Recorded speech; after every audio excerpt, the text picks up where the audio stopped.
अल्हम्दुलिल्लाहि रब्बिल आलमीन वल आक़िबतु लिल मुत्तक़ीन वस्सलातु वस्सलामु अला सय्यदिल अंबियाइ वल मुरसलीन व अला आलिहि व अस्हाबिहि अजमाइन अम्मा बाद। आऊज़ु बिल्लाहि मिनश शैतानिर रजीम बिस्मिल्लाहिर रहमानिर रहीम। अन्नबिय्यु औला बिल मुअ्मिनीन मिन अनफुसिहिम सदक़ल्लाहुल अज़ीम व सदक़ रसूलुहुन नबियुल करीमुल अमीन व नहनु अला ज़ालिका लमिनश शाहिदीन वश्शाकिरीन वल्हम्दुलिल्लाहि रब्बिल आलमीन। इन्नल्लाहा व मलाइकतहु युसल्लूना अलन नबी या अय्युहल्लज़ीना आमनू सल्लू अलैहि वसल्लिमू तस्लीमा। अस्सलातु वस्सलामु अलैका या रसूलल्लाह व अला आलिका व अस्हाबिका या हबीबल्लाह। दुरूद शरीफ पढ़ें जी सारे हज़रात, दुरूद पाक पढ़ें। अस्सलातु वस्सलामु अलैका या नबी अल्लाह व अला आलिका व अस्हाबिका या हबीबल्लाह। हम्दो सलात के बाद आप लोग बैठ जाएं जी, ये मोबाइल नीचे करें, इधर देखें मेरी तरफ। ओ प्यारे बेटे, ओ भाईजान, भाईजान इसको 2 मिनट छोड़े तो सही। आप अल्लाह आपको सलामत रखे। आप मोबाइल लेके उठते हैं या मोबाइल ऊंचा करते हैं तो पिछलों को तकलीफ होती है। नहीं जी, हुण नहीं किसी ने, हुण चुप कराने वाले भी चुप कर जाना जी, हुण कल्ले मैं ही बोलना है। अब सब खामोश हो जाओ, बड़ी मेहरबानी। ये मोबाइल तुसां दसना सी कि तुहानूं वीडियो चाहिए, फिर तुहानूं वीडियो ही कल छड़ दे, काम मुक जांदा। आप तो अल्लाह आपको सलामत रखे, आपसे तो डायरेक्ट बात करनी है ना जी। तो मोबाइल आप ऊंचा करते ना ले दसो, जिहड़ा बंदा मोबाइल लैके खड़ा हुंदा उहदा की ख्याल है? दूजियां कोल मोबाइल कोई नहीं? अल्लाह ले ये तो वो काम जे जिहड़ा गर्मियां त्रे लग्या नहीं हुंदा, एक पानी पीए तो दूजियां का भी दिल करता है। ये तो एक मोबाइल कढ़े तो नाल दा परेशान हो जाता है कि मेरे को भी है भाई, इत्मीनान से बैठे आप। ये मस्जिद का अदब ज़्यादा होता है, पीर साहब से भी, खतीब साहब से भी, सब से। तो आप माशाअल्लाह के घर आए, इत्मीनान से तशरीफ़ रखें। वीडियोज़ तो बनती रहती हैं, आपको मिलती भी रहती हैं। अब जो काम करने वाला वो किया जाए। आप लोग भी बैठ जाएं जी, बड़ी मेहरबानी। तुसी बेंदे क्यों पिछा जी? तुसी मेरे हाल तक को कमाल होगी। आप बैठे, दुरूद शरीफ पढ़े सारे बुलंद आवाज़ से। अस्सलातु वस्सलामु अलैका या रसूलल्लाह व अला आलिका व अस्हाबिका या हबीबल्लाह। हम्दो सलात के बाद इंतहाई इज़्ज़त व तकरीम के लायक हज़रात उलमाए किराम, मशाइख, बिलखुसूस सादात किराम, खूबसूरत प्रोग्राम ख़त्म नबुव्वत और ख़ूबसूरत उन्वान। आज की इस हमारी अजीम कॉन्फ्रेंस का उन्वान है, इसी मस्जिद का और साथ मस्जिद का इफ्तिताह भी है। अल्लाह ताला इसकी तामीर में शामिल होने वालों को और आगाज़ करने वालों को बेहतरीन सिला अता फरमाए। मैंने थोड़ी देर सिर्फ आपसे बातें करनी है और चंद एक गुजारिशात आपकी खिदमत में अर्ज़ करके अपनी गुफ्तगू को समेट देना है। किसी बात को लंबा नहीं करना, किसी को खींचना नहीं। कोई एक बात भी इस तरह की तबीयत नहीं है कि वक्त गुजारने के लिए की जाए। जो ज़रूरी बातें हैं और बड़ी ज़रूरी हैं वो भी जितनी मुख्तसर करके हो सकती हैं आपकी खिदमत में अर्ज़ की जाएंगी। अल्लाह ताला ने कुरान मजीद में हमारे नबी पाक अलैहिस्सलाम के साथ रिश्ता बयान किया है।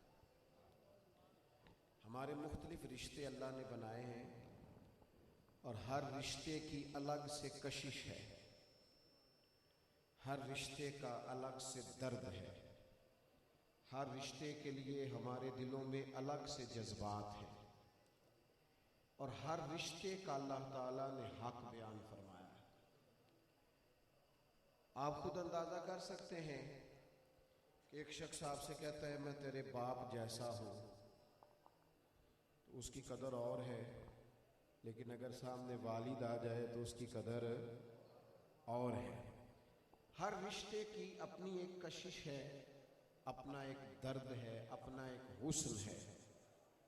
याद रखिएगा अल्लाह ताला ने हमारा हमारे नबी पाक अलैहिस्सलाम के साथ भी रिश्ता बयान फरमाया और फरमाया नबी औला बिल मुमिनीन मिन अनफुसिहिम।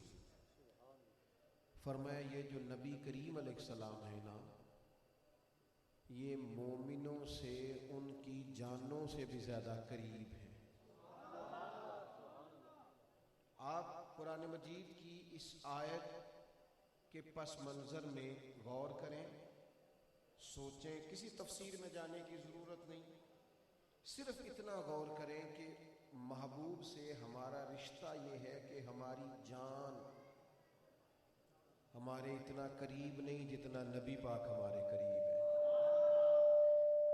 जिस शख्सियत का हक जान से भी ज़्यादा है, जो जान से भी ज़्यादा करीब हैं, जो हमारी जानों के हमसे ज़्यादा मालिक हैं, उस महबूब पाक अलैहिस्सलातु सलाम के बारे में तसव्वुराती ज़िंदगी क्या होनी चाहिए, हमारे ख्यालात उनके बारे में कितने को बुलंद होने चाहिए, उनके दीन का, उनकी सुन्नत का, उनकी शरीयत का, उनके बताए हुए रास्ते का हमारी नज़र में क्या मकाम होना चाहिए। यानी दुनिया के अंदर हमारा जो सबसे बड़ा मजबूत और अकरब रिश्ता है वो मदीने वाले महबूब के साथ है। आप बेशक आहिस्ता सुभान अल्लाह कहें और ना भी कहें तो मेरा गुजारा इंशाल्लाह हो जाएगा। असर करे न करे सुन तो ले मेरी फरियाद, नहीं है दाद का तालिब ये बंदा आज़ाद। आपने गौर ज़रूर करना है मैं क्या कह रहा हूँ, और मैं बात वैसे भी आपसे दाद लेने के लिए कर भी नहीं रहा। मेरे अजीज, उस रिश्ते की हसासियत को, उसके दर्द को, यानी माँ कभी कभी बात करती है ना तो वो याद दिलाती है, कहती मैंने तेरे लिए दुख बर्दाश्त किया, तेरे लिए भूख काटी। बाप भी याद कराता है कि मैंने अपनी जिंदगी, जवानी, कीमती लम्हात तेरे नाम कर दिए। हमारे दोस्त, करीबी, अजीज याद कराते हैं कि मैंने इस तरह करके तुझे करीब रखा बाकियों से। हमें ये एहसास पैदा करना है, ये एहसास कि हमारे ऊपर कायनात में सबसे ज्यादा एहसान अगर है तो मदीने वाले रसूल के। हमारे यहाँ ना जो चीज भी हमें बगैर मेहनत के मिलती है उसकी कदर नहीं होती, और जो चीज जरा मुशक्कत के बाद मिले, मेहनत के बाद मिले, थोड़ी दूर जाके मिले, थोड़ी कोशिश करके मिले, उसकी कदर होती है। क्योंकि हर जुमे में मुफ्त मौलवी साहब तकरीर करते हैं, दीन बताते हैं, खतीब साहब, अल्लामा साहब हर जुमे हुजूर की अजमतें बयान करते हैं, जलसे होते हैं। किसी बंदे को सीट नहीं बुक करानी पड़ी यहाँ बैठने के लिए, मोटिवेशनल स्पीकर के पास आप जाते हैं आपको सीट बुक करानी पड़ती है, टाइम आपको बुक कराना पड़ता है। और हमारी महफिलों का तो अल्लाह खैर करे वैसे टाइम कोई नहीं होता। कहते हैं अब मकामी नात खां, फिर कौमी नात खां, फिर आलमी शोहरत याफ्ता आ जाता है। फिर अल्लाह खैर करे वो 1 बजे रात के खतीब साहब को कहते हैं अब बिला ताखीर खिताब होने लगा। तो मैं क्या जी ये भी बिला ताखीर है तो फिर ताखीर वाला कदम होता है, वो भी बता दो। चीज़ों को मैनेज करें, उसकी टाइमिंग रखें, ताकि हर आदमी अपने वक्त पर आए, अपना काम करे और अपनी मसरूफियत में चला जाए। नबी पाक के साथ हमारा गहरा रिश्ता, उस रिश्ते के अंदर रानाई, उसके अंदर दर्द। आप देखें हजरत सिद्दीक अकबर रज़ी अल्लाह ताला अन्हु के वालिद ने एक दफा आके ना हुजूर की बारगाह में शिकायत की। हजरत सिद्दीक अकबर रज़ी अल्लाह ताला अन्हु तबन नरम मिजाज आदमी थे, उनकी तबीयत हजरत फारूक आजम का जलाल दुनिया में मारूफ है। जनाब अबू बकर सिद्दीक रज़ी अल्लाह ताला अन्हु मिजाज के लिहाज से नरम खू थे, तबीयत ठंडी थी।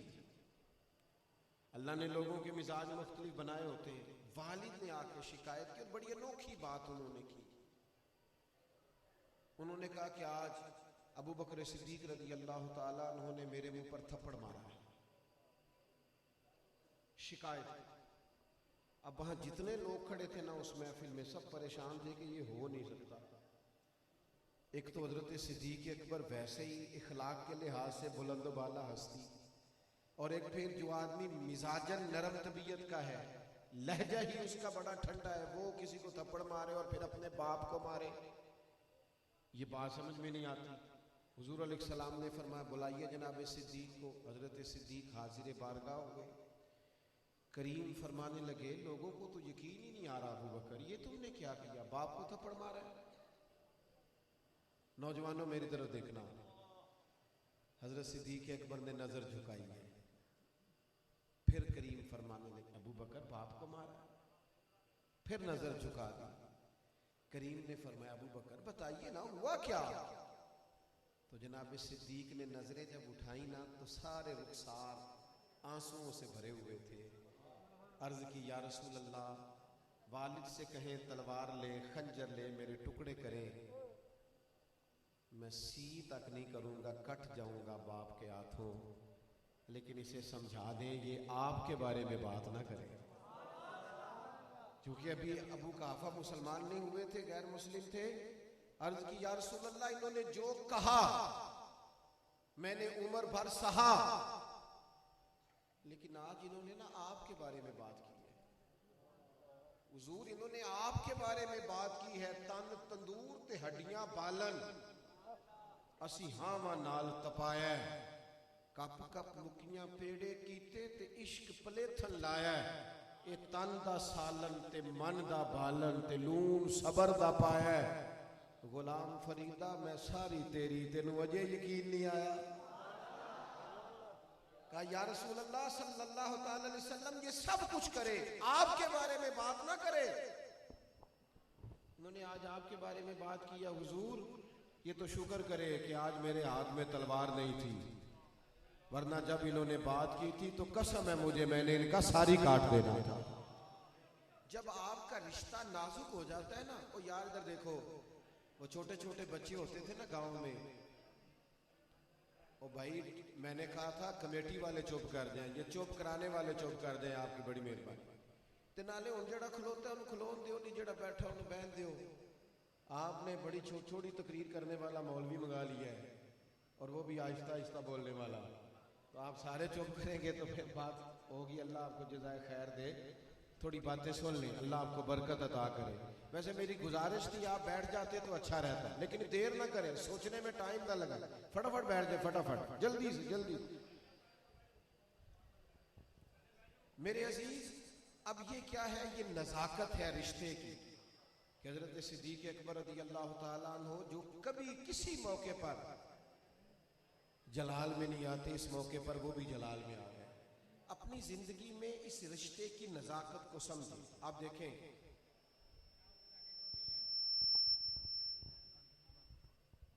ज्यादा गौर कर लो यार, आपकी मेहरबानी। महफिल विच आ जाओ, बस करो, इंतजाम मुकम्मल है। तुम एक इशारा किसी को कर दो ना तो सारा ध्यान उधर करा छड़ दो। और छोड़ दें यार, अब इशारे उशूरे छोड़ दें। जिंदगी में वो भी अजीब लम्हा था, वो मेरे साथ था और मैं तन्हा था। वो साढ़े कोल बैठे हो तो साढ़े कोल बवो ना यार, छोड़ दें आप तवज्जो रखें बात पर। अल्लाह आपको जज़ाए खैर दे। सब कुछ ठीक है माशाल्लाह, भरपूर है सारा कुछ, अल्लाह जज़ाए खैर दे। बस बेचैनी छोड़ दें, आप चैन में आ जाए, अल्लाह ताला आपको बरकत अता फरमाए। कुछ चीजें ऐसी होती हैं जिनमें ना सहाबा किराम ने अजीब मंजर दिखाया है, हुजूर से अपना अजीब रिश्ता बताया। कुछ लोग हुक्म देते हैं ना तो वो बंदा कहता है चलो ये भी ठीक है, पर ये भी तो दीन का हुक्म ही है ना, कोई ना कोई गुंजाइश, कोई ना कोई हीलो हुज्जत बंदा करता है। कुछ हमारे ऐसे लोग होते हैं कि जिनकी बात पर बंदा कोई किसी किस्म का हाशिया नहीं चढ़ाता। वो रिश्ता इस किस्म का होता है कि बंदा मनोमानी मान जाता है, और इसमें मजा बड़ा है। वो यार कोई तो बंदा ऐसा होना चाहिए जिस पर बंदा बहस ना करे, फौरन मान जाए, कोई तो हो। हमारा आजकल ना मिजाज बन गया, ये तबीयत हो गई। एक बंदे की नहीं, मैंने हजारों लोग देखे, और अगर आप नाराज ना हो तो मुर्शिद उस्ताद वाले लोग भी देखे, इल्ला माशाअल्लाह। वो उस्ताद जी के शागिर्द होके, पीर साहब के मुरीद होके, फिर भी उनकी राय होती है, वो कहते हैं वो भी ठीक कहते हैं, पर मुझे भी पता है दो चार बातों का। इससे क्या होता है, इससे तरबियत के अंदर असर आता है, इससे वो चीज इंसान की, हाँ अगर आप समझते हैं कि कोई गैर शरई बात की जा रही है तो आप जरूर उस पर कलाम करें, लेकिन अगर दायरा शरीयत के अंदर आपको हुक्म दिया जा रहा है तो फिर आप उसको कबूल करें। नबी पाक अलैहिस्सलाम के गुलामों ने ना एक उम्मत को एक सोच दी है कि हमारा हुजूर से रिश्ता बड़ा नाजुक है। हमने किसी चीज को बहस की नजर नहीं करना। आजकल हम किसी चीज का मजा नहीं लेते, सिर्फ बहसें करते हैं। आजकल हमें ज्यादा से ज्यादा टेंशन अपने स्टेटस की होती है, लाइक्स कमेंट्स की होती है। कोई जरूर नहीं हासिल कर पाते, कोई खास लज्जत नहीं जिंदगी में ले पाते दीनी कामों की। सारी जिंदगी गुजर गई पूछते हुए कर लूं कि ना करूं। भाई कर तो सही ना, अब अमल का मजा भी तो लेना। अब आ ना सजदे में झोंक तो सही, अब शुरू कर ना दुरूद शरीफ पढ़ना, अब तिलावत का लुत्फ ले, अब थोड़ा सा ज़ौक पैदा कर अपनी जिंदगी में कि सारी जिंदगी अब हाथ पर ही वक्त गुजारना। नबी पाक अलैहिस्सलाम जुमे का खुतबा दे रहे थे, एक शख्स खड़े हो गए। तो नबी पाक सल्लल्लाहु ताला अलैहि वसल्लम ने ना, अब एक बंदा खड़ा है, तो जैसे मैंने अभी कुछ दोस्तों से कहा बैठ जाओ, तो मुझे नाम तो नहीं ना आते। बाज़ औक़ात बंदा नामिनेट करके बात नहीं करता, मुतलकन बात करता है। तो नबी पाक अलैहिस्सलातु सलाम ने ना मुतलकन कहा उस बंदे से, एक शख्स खड़े, हुजूर ने फरमाया बैठ जाइए। अब जिनको हुजूर ने कहा ना बैठ जाइए, वो भी बैठ गए। एक सहाबी मस्जिद के दूसरे कोने में थे, उनके कान में आवाज गई, वो वहीं बैठ गए।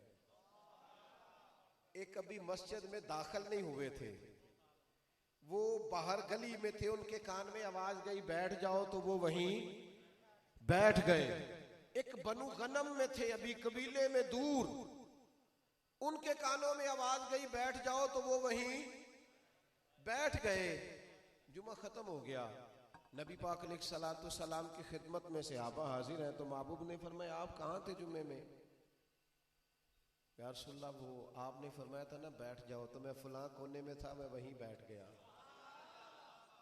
तो करीम फरमाने लगे आप कहाँ थे? हुजूर वो आपकी आवाज आई थी ना बैठ जाओ, तो मैं वहीं।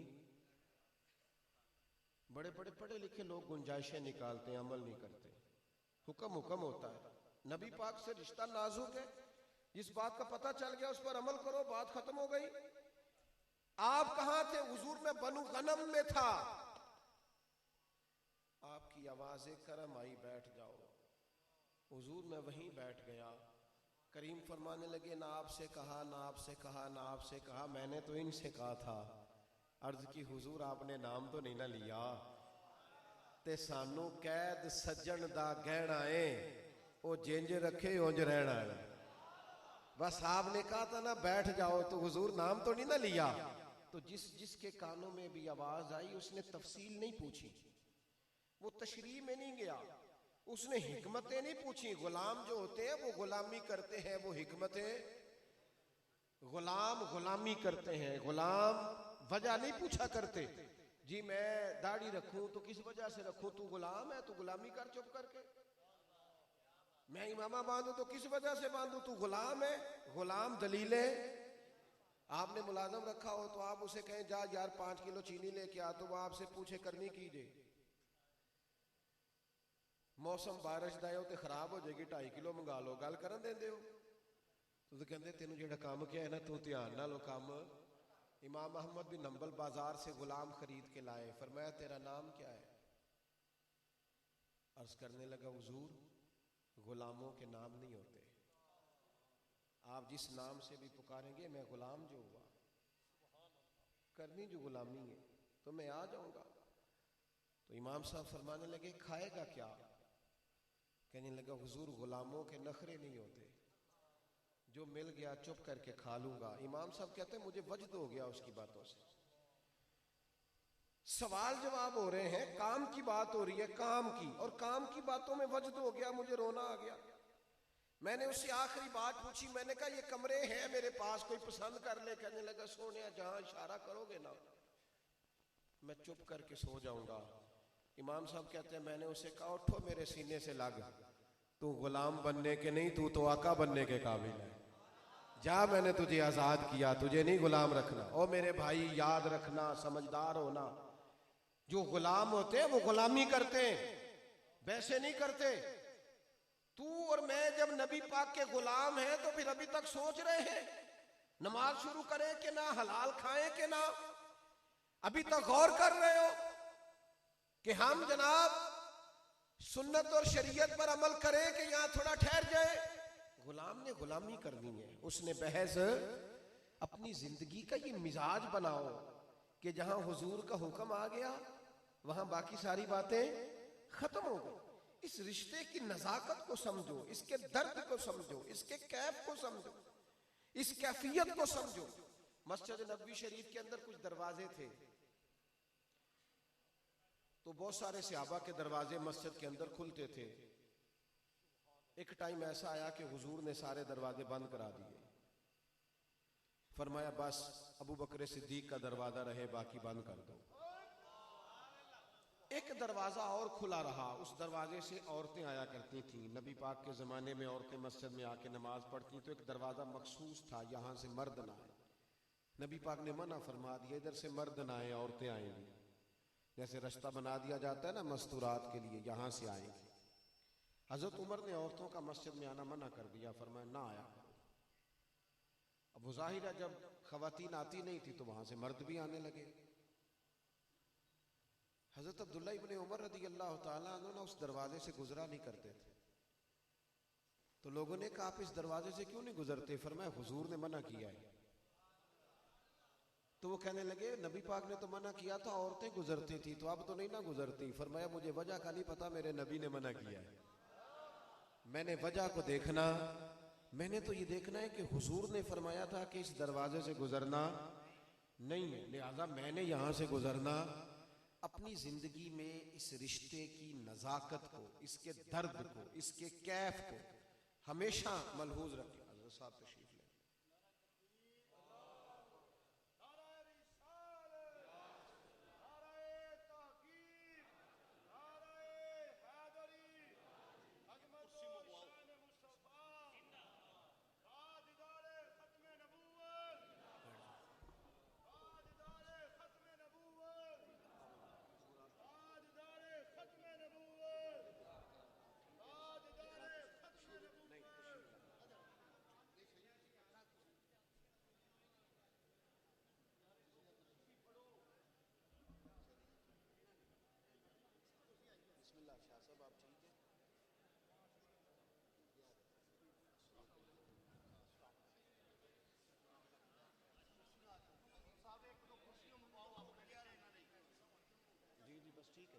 अल्लाह खुश रखे।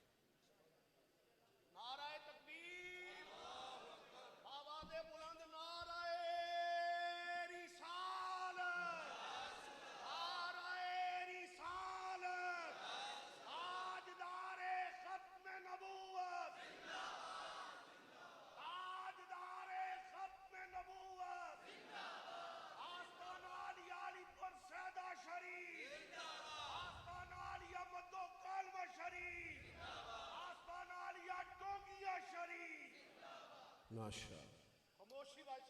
माशाअल्लाह। हज़रत किबला साहिबजादा अश-शेख पीर सैयद ज़फ़र इकबाल शाह साहिब दामद बरकातुहुल आलिया आप जलवा फिराज हुए, और यकीनन आपके साथ साहबजादा अहमद रज़ा शाह साहब भी तशरीफ़ लाए। सादात का, बुज़ुर्गों का तशरीफ़ लाना ये बड़ा बरकत का बाइस है। अल्लाह तबारक व तआला हमें अपने बुज़ुर्गों के नक्शे कदम चलने की तौफ़ीक अता फ़रमाए। जो बात आपकी खिदमत में अर्ज़ कर रहा था उस पर आप तवज्जो फरमाएंगे। अज़ीज़ भाई, नबी पाक अलैहिस्सलातु सलाम के साथ उम्मत के रिश्ते की जो नज़ाकत है उसको हमने पेश नज़र रखना है। तो नबी पाक अलैहिस्सलातु सलाम का जिस तरह का हुक्म हमें मुयस्सर आए। फिर एक और बात भी बरसबील तज़किरा नीचे करें जी, तवज्जो करें बात, इधर देखें।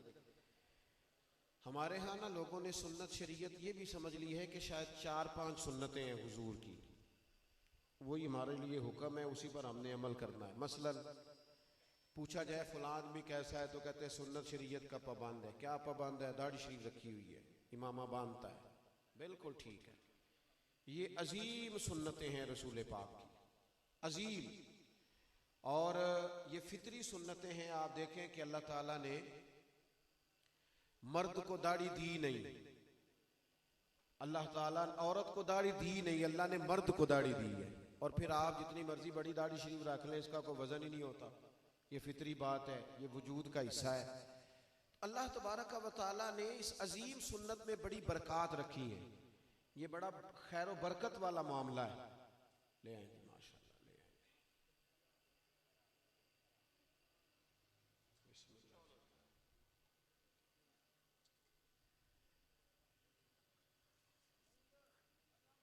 जो अर्ज करना चाह रहा था उस पर तवज्जो करें, बस मैं बात समेटने लगा हूं, मजमून मुकम्मल हो गया। होता यह है मेरे भाई कि सुन्नत बहुत अजीम है। दाढ़ी रखना, इमामा बांधना, मिसवाक करना अजीम सुन्नतें हैं। लेकिन यही 4-5 चीजें नबी पाक का उसवा हसना नहीं, बल्कि हुजूर की जिस अदा से लोग सबसे पहले वाकिफ हुए थे ना, और जिससे सबसे पहले लोगों को हुजूर का तारुफ हुआ था, वो सुन्नत भला कौन सी है? वो है हुजूर का सादक और अमीन होना। वो हमारे ज़माने में ना बाद लोग ये भी समझते हैं कि जो आदमी मीठा मीठा बोलता है बड़ा बाइखलाक है। हालांकि मीठा मीठा तो बाज़ों का लोग अपने मतलब के लिए भी बोलते हैं। मीठा तो लोग अपना काम, आप किसी बड़ी दुकान पे चले जाएं, ब्रांड पे, बहुत बड़ी दुकान महंगी, उसका जो सेलमैन होता है उसकी तनख्वाह भी बहुत ज़्यादा होती है। आप जाके जितने मर्जी सख्त जुमले कहें उससे कि वो दिखा, ये दिखा, तेरे पास है ही नहीं मेरी मर्जी का, वो कभी आपसे सख्त नहीं बोलेगा, सवाल ही नहीं पैदा होता। लेकिन जब आप दुकान की सीढ़ियां नीचे उतर आएंगे तो कहेगा लेना इन्हें कुछ भी नहीं। अब ये जो उसने आपके सामने मीठा लहजा इख्तियार किया, ये उसका इखलाक नहीं, ये उसकी ट्रेनिंग है। उसको पाबंद किया गया है कि खबरदार तूने हमारे गाहक को नाराज, तो बात को समझे। बाद लोगों का मीठा बोलना भी उनकी जरूरत होता है। हम समझते हैं फकत मीठा बोलना अखलाक है। नहीं मेरे भाई, मीठा बोलना भी अखलाक है, पर सच बोलना बड़ा अखलाक है। दयानतदार रहना बड़ा अखलाक। उम्मत का सबसे बड़ा मसला ये है, सबसे बड़ा मसला, कि इसके मिजाज में, इसके लहजे के अंदर सफाई होनी चाहिए। इन्हें साथ हमारे उस्ताद साहब फरमाया करते थे आइमा मसाजिद से कि तुम जुमे वाले दिन मिंबर पे बैठ के कहते हो कि 2:15 बजे जमात खड़ी होगी। क्यों कहते हो अगर नहीं खड़ी करनी थी? सच बोलो। तुम कहो 2:15 बजे तक आ जाना, मुनासिब टाइम पे नमाज खड़ी हो जाए, ताकि उसमें गुंजाइश रहे। तुमने कहा 2:15, तब 2:15 का मतलब है 2:15 पे तुम्हें अल्लाहु अकबर कहना है, इसलिए कि तुम वादा कर चुके हो। चीजों के अंदर वजन पैदा किया जाए। आप देखें, हिरकल बादशाह ने बुलाया था अबू सुफियान को, और उस वक्त अबू सुफियान कलमा नहीं पढ़ते थे और मुखालिफ जमात के सरबराह थे। उनको बुला के कहा उसने कि मैंने तफसीलात पूछनी है, वो जिस महबूब ने दावा नबूवत किया है उनके बारे में बताओ। अबू सुफियान कहते हैं क्योंकि मैं अभी मुखालिफ जमात में था तो मैंने वो सारी बातें की जो हम किया करते थे, कि उन्होंने हमें लड़ा दिया है, वो कहते हैं तुम्हारे बाप दादा गुमराह थे, उन्होंने भी एक कहानी याद की हुई थी ना, वो सारी कहते हैं सुना दी। और भी बड़े सवालात किए। बादशाह बड़ा दानिशमंद था, उसने एक आखिरी बात भी पूछी।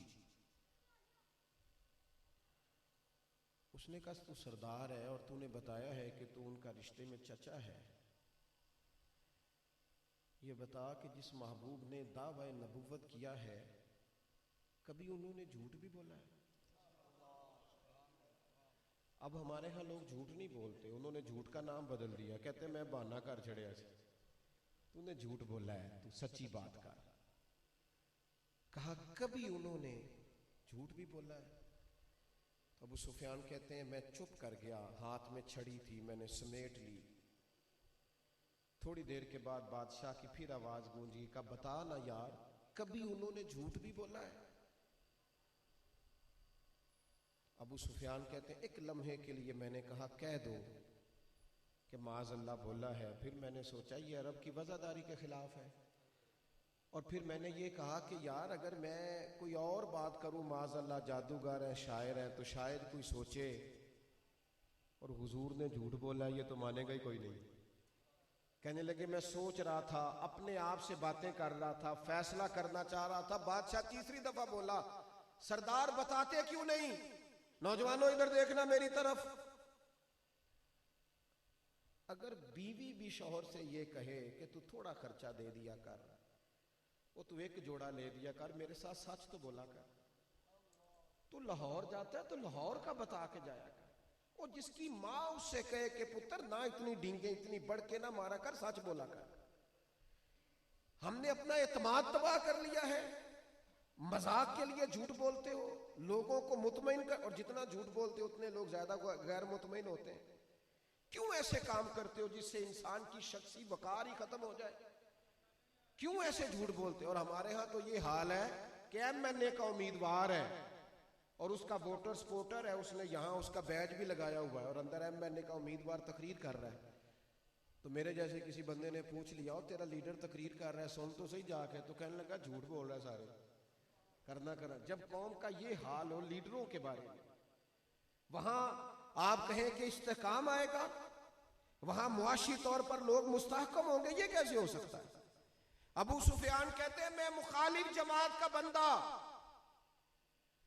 और मुझसे बादशाह कहने लगा सरदार तेरा रिश्ता भी करीबी है और तू इस वक्त मुखालिफ जमात का सरबराह भी है, बता क्या कभी झूठ भी बोला है? तो अबू सुफियान कहते हैं मैंने छड़ी उठा के दोबारा जमीन पे रखी, मैंने कहा सुन फिर बादशाह, वो गैर नहीं है, रिश्ते में मेरे भतीजे हैं, मेरी आंखों के सामने उनकी विलादत हुई, मैंने उन्हें माँ की गोद में भी देखा, दादा के कंधों पे भी देखा, चचा के घर में भी देखा, मैंने उन्हें सैयदा खतीजा का दूल्हा बने भी देखा, फिर मैंने उनकी गोद में शहजादियों को खेलते भी देखा, मेरे सामने उनके मुकद्दस बाल सफेद हुए, मैं उनके खिलाफ जंगों का सरबराह बन के भी गया, मुखालफत अपनी जगह पर एक बात सच्ची है, उस करीम की जुबान से जो भी निकलता है हक और सच ही निकला करता है। असीर दुश्मन की चाह में भी, मुखालिफों की निगाह में भी अमी है, सादिक है, मोतबर है, मेरा पैगंबर अजीम तर है। काफिरों के देश में यहां कोई सियाबी नात नहीं पढ़ रहा, यहां हुजूर के अपने गुलशने सादात में से कोई कली खिलकर बात नहीं कर रही, गैरों का इलाका, गैर बात कर रहे। उस करीम ने कभी झूठ नहीं बोला। अबू सुफियान कहते हैं सन्नाटा छा गया पूरे दरबार में। थोड़ी देर के बाद बादशाह ने चादर कंधे पे रखी और जाने लगा, तो मैंने कहा बादशाह नतीजा तो बयान कर, कोई रिजल्ट तो बयान कर, इस बात का इतने सवाल पूछे। तो बादशाह कहने लगा नतीजा तो निकल आया, रिजल्ट तो बरामद हो गया। मैंने कहा क्या? कहने लगा आपने कहा है कि उन्होंने कभी झूठ नहीं बोला, जिस बंदे ने कभी बंदों से झूठ नहीं बोला वो भला ये झूठ क्यों बोलेगा कि मैं अल्लाह का रसूल बन के आया? नतीजा निकल आया। बात अपनी जिंदगी में ना कोई तो यार हम वकार बनाए ना, कोई तो वकार बनाए, किसी जगह तो सच्चे हो, कोई तो मामला ऐसा हो जिसमें हम कहें कि बस भाई तय कर लिया, सवेरे कोई फैसला, दोपहर कोई फैसला, शाम को, इस तरह कौमें आगे जाती। नबी पाक से जो हमारा रिश्ता है उस रिश्ते को मजबूत करो, अपनी जिंदगी में ठहराव लाओ, इस्तेहकाम पैदा करो। हम तो सूफिया की जमात हैं, हमारे बुजुर्गों ने हमें दीन बताया नहीं, उन्होंने तो बैत करके सीने से लगा के दीन रूहों तक उतारा है। वो तो रूहों तक उतार गए। अपनी जिंदगी में कुछ मुस्बत तब्दीलियां पैदा करें। मैंने 1000 दफा कहा है, फिर कहता हूं, कुछ ना करो, 2 काम करो, एक जुबान को सच का आदी करो, एक घर में रिस्क हमेशा हलाल लेके आओ। पेट के अंदर आपके पेट में एक वक्त में 6 रोटियां जा ही नहीं सकती, आप 100 खा ही नहीं सकते। अल्लाह ने लिमिटेड बनाया, 2 से ज्यादा रोटियां बंदा खा सकता, तो मुसीबत किस बात की पड़ी हुई है? 2 बंदे बुज़दिल होते हैं, कद जितना मर्जी ऊंचा हो, जुस्सा जितना मर्जी, 2 लोग बुज़दिल होते हैं, कभी ताकतवर नहीं। एक जो हराम खाता है, एक जिसकी नजर नापाक रहती है। 2 बंदे बुज़दिल होते हैं कि मत समझे मैं कोई कारनामा करूंगा जिंदगी में, जा ही नहीं सकते। इस्तेहकाम पैदा करो अपनी तबीयत में, ठहराव पैदा। और ये बात छोड़ दो कि मैं किसी गांव का रहने वाला हूं, मैं किसी फलां जगह का। दुनिया में जितने लोगों ने इनकलाब बर्पा किया ना, वो किसी वो दूर गांव से रहने वाले थे, वो दूर। ये आपके इर्द गिर्द जितने आस्थाने हैं ना, आप उन्हीं आस्थानों को देख लें। हजरत सुल्तान बाहू आज भी वहाँ से जीटी रोड नहीं गुजरता, लेकिन देख लें पूरी दुनिया जानती है ना। बाबा फरीद का मज़ार अभी भी किसी मेन रोड के ऊपर नहीं है। अलीपुर सैयदा को आलमी तौर पर दुनिया जानती है, लेकिन बस जिन्होंने बैठ के काम करना था उन्होंने काम, आपने काम करना है। पहुंचाया तो मेरा रब करीम करता है, वो पहुंचा देता है। मैं अकेला ही चला था जानिबे मंजिल, मगर फिर लोग मिलते ही गए और कारवां बनता गया। अपनी जिंदगी में हुजूर से रिश्ते को मजबूत करो। नबी पाक अलैहिस्सलाम ने जो हमें समझाया है उस पर कारबंद रहो। आप ये दाएं बाएं जिंदगी गुजारोगे, हो सकता है माल आ जाए, हो सकता है शोहरत भी हो जाए, हो सकता है कहीं किसी ओहदे पर भी बिठा दी। हमारे मुल्क में वैसे भी ओहदे ज़्यादा हैं, यानी इजाज़त होती है 100 मुशीर भी रखा जा सकता है। और हो सकता है वो जिसको मुशीर बनाया उसकी कभी मुलाकात भी ना हुई हो, जिसका वो मुशीर है। ओहदे, इन चीज़ों से थोड़ा सा ज़ाहिरी कद ऊंचा होता है, इन चीज़ों से इस्तेहकाम कल्बी नसीब नहीं होता, इंशराह सदर नहीं मिलता, ठहराव नहीं आता। जो लोग पीछे बैठे होते हैं ना, छुपे हुए होते हैं, वो वज़ादार होते हैं। वो जो जहाँ बैठे होते हैं रब की रज़ा पे राज़ी होते हैं, वो मुतमईन होते हैं। इन्हें टेंशन कोई नहीं होती, वह ठीक है जहाँ हम बैठे हैं वहाँ बिल्कुल मुतमईन है। उठ बुलिया चल उथे वसीए, जिथे वसदे सारे अन्ने, ना कोई साड़ी ज़ात पछाणे ना कोई सानू मन्ने। तो अपनी ज़िंदगी के अंदर हुजूर से अपने रिश्ते की मजबूती करें। और मैंने कहा सबसे बड़ी हुजूर की अदा अपनी ज़िंदगी में अपना लो। झूठ कभी ना बोलना, कमज़ोर पड़ जाओगे। हराम कभी ना खाना, वजूद सारी ताकतें छोड़ जाएगा। अल्लाह की बारगाह में दुआ करता हूँ अल्लाह इस हाज़री को कबूलियत का शरफ़ अता फ़रमाए और हम सब के हाल पे रहमत की नज़र फ़रमाए। वमा अलैना